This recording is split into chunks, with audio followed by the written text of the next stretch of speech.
लोगों पर श्रद्धा और आस्था पर बहुत बड़ा हमला किया गया है। समाजवादी पार्टी के समय वही पैसा कब्रिस्तान की बाउंड्री वाल के लिए चला जाता था। मर्यादा पुरुषोत्तम मर्यादाएं को लांघे ये सब लोग। उनको कब्रिस्तान प्यारा है। राम मंदिर में चढ़ावा चोरी के मामले के बीच यूपी का सियासी पारा हाई है।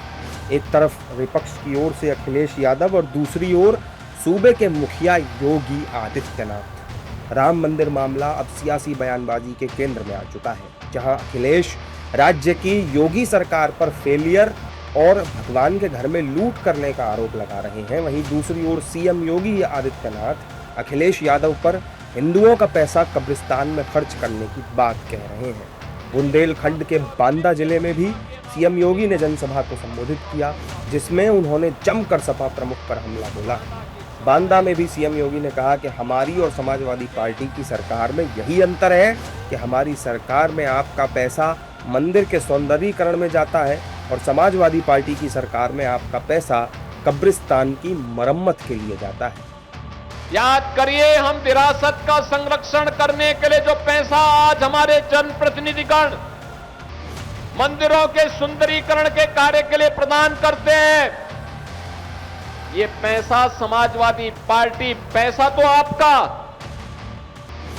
अंतर यही है बीजेपी की सरकार आई तो अब पैसा मंदिरों के विकास के लिए, धामों के सुंदरीकरण में खर्च हो रहा है, और समाजवादी पार्टी के समय वही पैसा कब्रिस्तान की बाउंड्री वाल के लिए चला जाता था।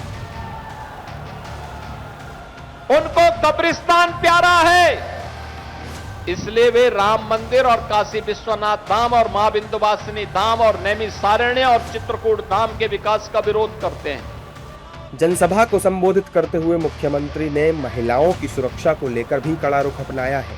सीएम योगी ने अपने संबोधन में साफ कर दिया कि राज्य में महिलाओं की सुरक्षा के साथ खिलवाड़ बर्दाश्त नहीं होगा। उन्होंने कहा कि अगर बेटी और व्यापारी की सुरक्षा में सेंध लगी तो हमारी पुलिस और सरकार उनके लिए सीधे यमराज के घर जाने का रास्ता भी खोल देती। उपद्रव पसंद नहीं करती है, गुंडागर्दी पसंद नहीं करती है, कर्फ्यू पसंद नहीं करती है।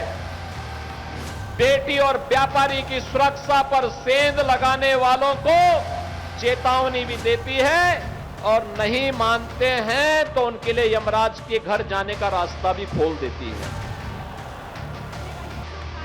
सीएम योगी ने बांदा जिले में 710 करोड़ रुपए से अधिक लागत की 229 विकास परियोजनाओं का लोकार्पण और शिलान्यास किया।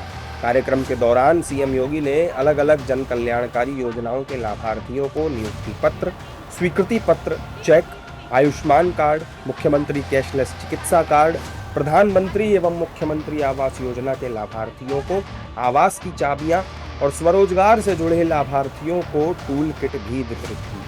वहीं सीएम योगी ने जनसभा को संबोधित किया। उन्होंने कहा कि एक समय था जब पलायन और प्यास ही बुंदेलखंड की मुख्य पहचान हुआ करती थी। यहाँ कनेक्टिविटी, सिंचाई और पेयजल की कोई व्यवस्था नहीं थी। यहाँ का पिछड़ापन यहाँ के पलायन का कारण बना था।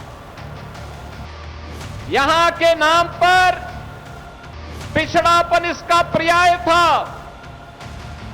पलायन और प्यास बुंदेलखंड की पहचान बन गई थी। न कनेक्टिविटी थी, न पेयजल की सुविधा थी, न सिंचाई की सुविधाएं हो पाई थी, न नौकरी थी, न रोजगार था, न सुरक्षा की कोई बेहतर व्यवस्था थी। थाने में एफआईआर भी नहीं होती थी।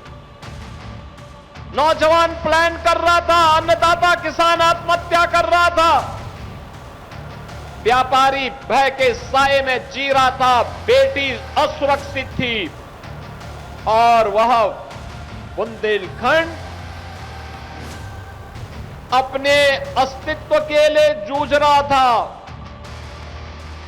बहनों और भाइयों, प्रधानमंत्री मोदी जी के देश के बागडोर संभालने के बाद आशा की किरण जगी। यूपी चुनाव 2027 को लेकर सत्ता पक्ष और विपक्षी दलों ने कमर कस ली है। बांदा में सीएम योगी ने बीजेपी और समाजवादी पार्टी के कार्यकाल की तुलना की। उन्होंने कहा कि उस समय गरीबों के लिए ना तो मुफ्त अनाज की व्यवस्था थी, न उज्ज्वला योजना का लाभ मिलता था और न ही प्रधानमंत्री आवास योजना थी। आज ये डबल इंजन की सरकार है जो किसी भी स्तर पर कोई भेदभाव नहीं करती। हालांकि विपक्ष राम मंदिर चढ़ावा में कथित चोरी को लेकर सत्ता पक्ष पर लगातार बयानबाजी कर रहा है।